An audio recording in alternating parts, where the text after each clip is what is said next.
Now joined by Mitch Sherman, theathletic.com. Everybody today in college athletics, all of a sudden, Trev Alberts is on his way to Texas A&M. Mitch, I saw your tweet. We put it up about how people are all but flabbergasted. Did this come out of completely nowhere?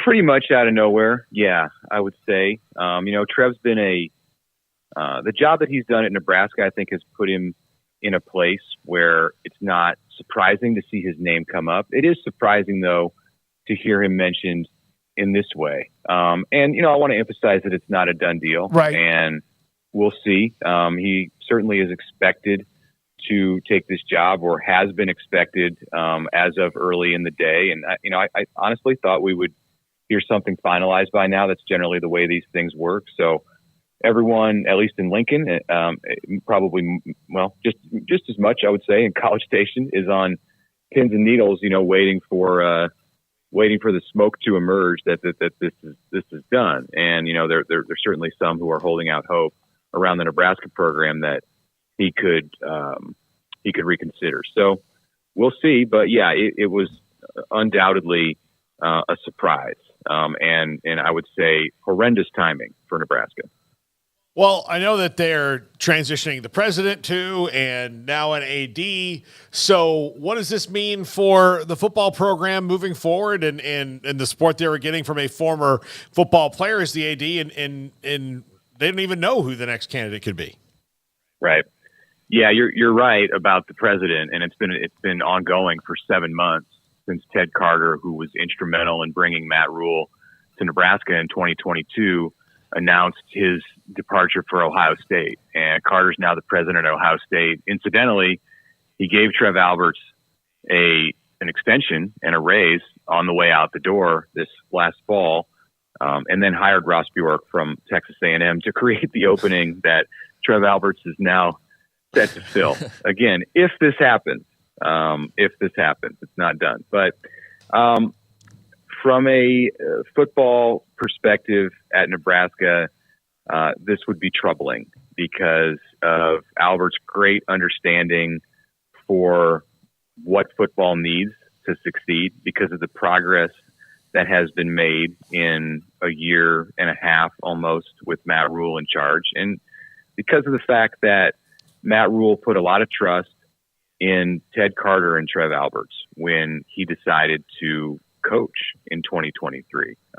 As you recall, he could have sat and collected all the money that he received last year from Nebraska. He could have just collected it from the Carolina Panthers and looked for whatever job he wanted, whether it was to enter the 24 season or whenever he felt the time was right. But he put a lot of trust in Trev Alberts and Ted Carter. They were the two people who convinced him that the stars were aligned for him to come and to turn around Nebraska football. And if Carter's gone, and if in fact Alberts is gone, that leaves Matt Rhule among those three. So that's uncomfortable that would be uncomfortable for him, and I think it would be uncomfortable for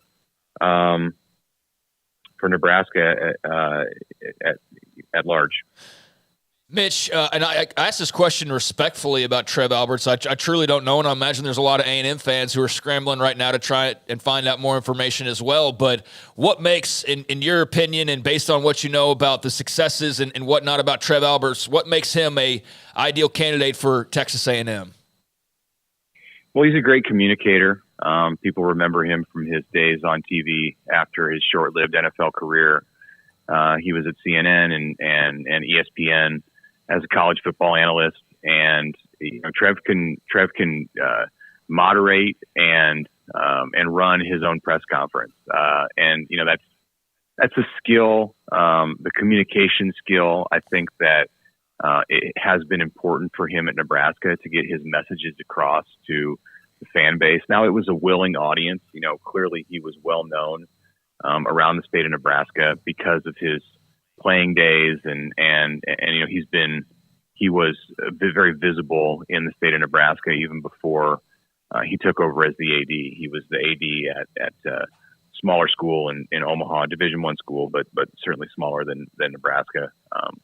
And there's a lot of backstory there. He cut the football program there. Very, very controversial at times, his stay in Omaha. But once he got to Lincoln, he was the native son, or close to the native son. Trev is actually from Iowa, but was viewed as a Nebraskan because of his time spending so much time in the state of Nebraska as a player and as an administrator. And his personality is such that he just connects with people. He did good work in bringing Matt Rhule to Nebraska. It wasn't a slam dunk. It was something where Rhule had to be convinced that this was the right place for him. So he has a lot of qualities that you look for in an athletic director, and someone who's going to have to appeal to a wide base of fans and supporters. And that's going to serve him well wherever he works. Is there anything at all that, other than the fact A&M is a pretty large school with a bunch of money, and they're in the SEC, et cetera, they have been trying and trying and trying. It's not like they're afraid to spend money, but they have failed a lot in a lot of things they have tried. Is there anything else that that allowed Trev Alberts to walk out the door as far as administration-wise or what's going on at Lincoln?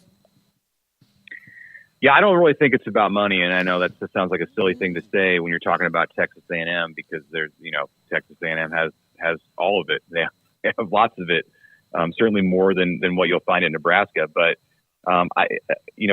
athletic directors aren't paid like football coaches, and no.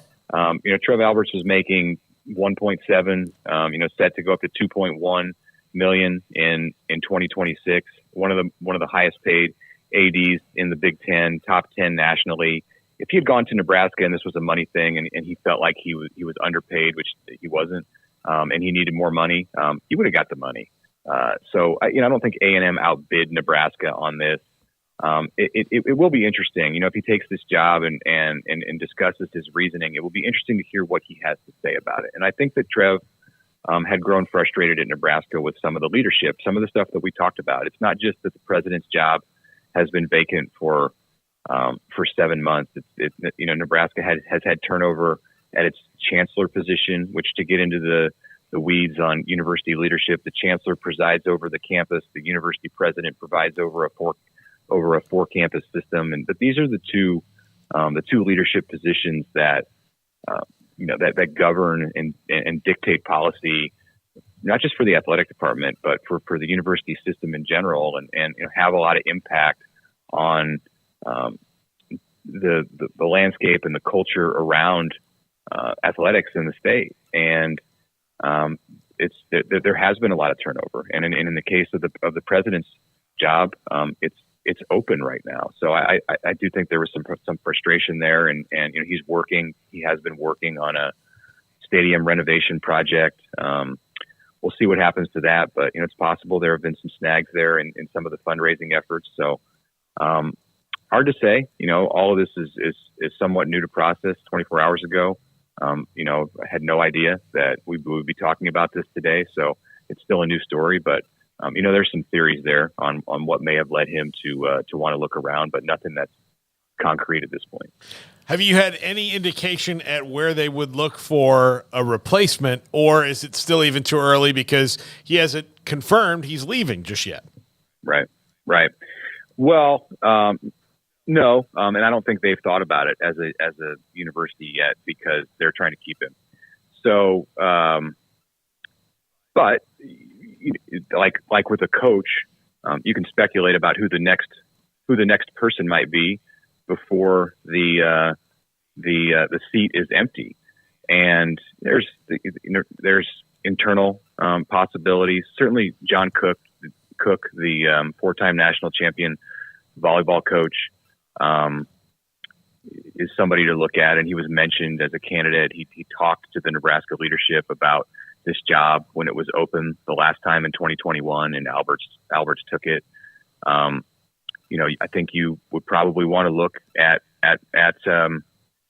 athletic directors or administrators who have been close to Matt Rhule in his career. I would think that, or I would say that the administration at Nebraska, if they're looking for a new athletic director and they think about who the most important people are in the department, will want to get the input of of the football coach, of Matt Rhule, if they're out having a search, and perhaps he would have somebody that he would recommend. So, I don't want to speculate too much yet on who that might be because, and I'm not talking about Mac Rhodes. So I don't think that's going to happen. That's not what I'm talking about there. So just to be clear, but, yeah, those would be the places that I would start internally, and then someone who might be connected to the football coach. Yeah, I like that you clarified that there, Mitch, because we were like, yep, that sounds about like something we might hear, but no, that's good to have that clarification. I mean, like you said, this is all unofficial right now. It certainly feels like it's heading down that way. But prior to this, I mean, just kind of what was the feel and what I think will still be the feel afterwards, no matter who they hire as AD, as far as Matt Rhule and the program and having the young star in Raiola, and just kind of what's the buzz now as spring practices start to get closer? Amazingly, it's been a quiet last couple of months, or at least last month, because in a very unusual turn for Nebraska athletics, the basketball program has been top of mind, and it's going to play. The men and the women are going to play in the NCAA tournament next week. So, that's old hat at Baylor, but it doesn't happen very often at Nebraska that both of those teams are on the big stage at the same time. Just the fourth time in school history, first time in 10 years that the stars have lined up like that. So it's been a little refreshing, I actually have to say, because usually it's 52 weeks a year of football.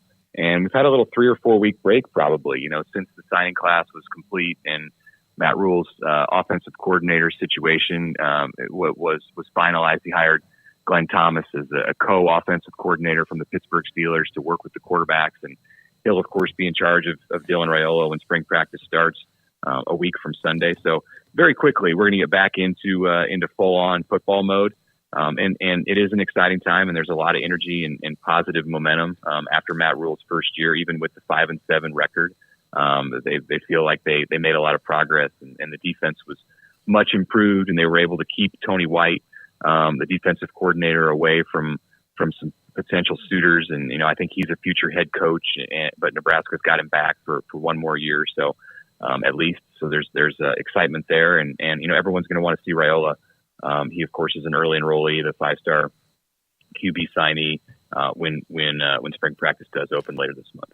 Mitch, thank you very much. All of a sudden you wake up and there's a story for you, and there's always something, but Trev Alberts, not official. We saw the reports earlier. Mitch has made that clear on a couple of occasions, and we also had that quote from earlier, at least the statement from A&M's Alan Cannon about nothing yet has been given to him. Well, Nebraska football